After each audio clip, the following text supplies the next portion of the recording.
రెండో పార్ట్ ఏంటంటే మొట్టమొదటి వ్యక్తిగతంగా మాట్లాడాం. రెండోది ఏంటంటే ఒక ప్రవక్తకి యేసు ప్రభుకున్న అధికారం ఏంటి, ప్రవక్తకి యేసు ప్రభుకున్న అధికారం ఏంటి చూడండి. ఒక ప్రవక్త acts as the intermediate of between God and the humans. దేవునికి ప్రజల మధ్యలో ఒక మధ్య వ్యక్తిగా ఉండే వ్యక్తి. ఆయన అధికారం ఏంటంటే మధ్య వ్యక్తి. ప్రవక్త ఎప్పుడు దేవుడు అవ్వలేడు, అవునా? ప్రవక్త ఎప్పుడు దేవుడు అవ్వలేడు. ప్రవక్త మనుషుడు. కాబట్టి ప్రవక్త దేవునికి మనుషుడికి మధ్యలో ఉన్న ఒక వ్యక్తి. అందుకని మీరు ఇర్మియా గ్రంథం 1వ అధ్యాయం 9వ వచనంలో చదివినట్లయితే thus says the Lord అని రాయబడి ఉంది. thus says the Lord. ఇది యెహోవా వాక్కు, యెహోవా మాట. ఎందుకంటే ఇది నా మాట కాదు, ఇది దేవుని మాట, ఇది దేవుడు పంపించిన మాట.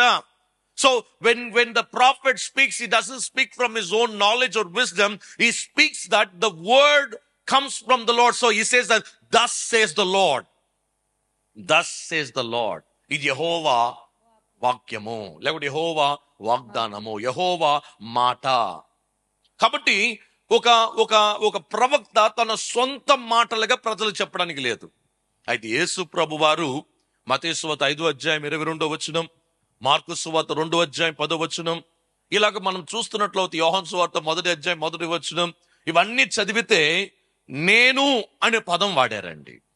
నేను, I am, I say unto you, నేను నీకు తెలియపరిచే విషయమేనగా అని చెప్పి, నేనే మార్గము, నేనే సత్యము, నేనే జీవమై ఉన్నాను, నేను లోకానికి వెలుగై ఉన్నాను, అలాగనే మీరు కూడా లోకానికి వెలుగై ఉండాలి, నేనే వాక్యమై ఉన్నాను, నేనే మీకు నేనే పునరుత్థానమును జీవమును, నేనే నేనే నేనే అని మోసేతో ఎలాగైతే నేనే అని పలికాడో, అలాగనే యేసు ప్రభు ఎక్కడ కూడా thus says the Lord, ఇది యెహోవా వాక్యము అని ఎక్కడ కూడా యేసు ప్రభు వాడినట్టుగా లేనే లేదు.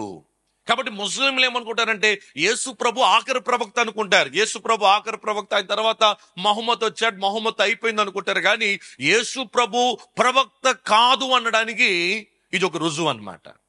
ఇది ఒక రుజువు.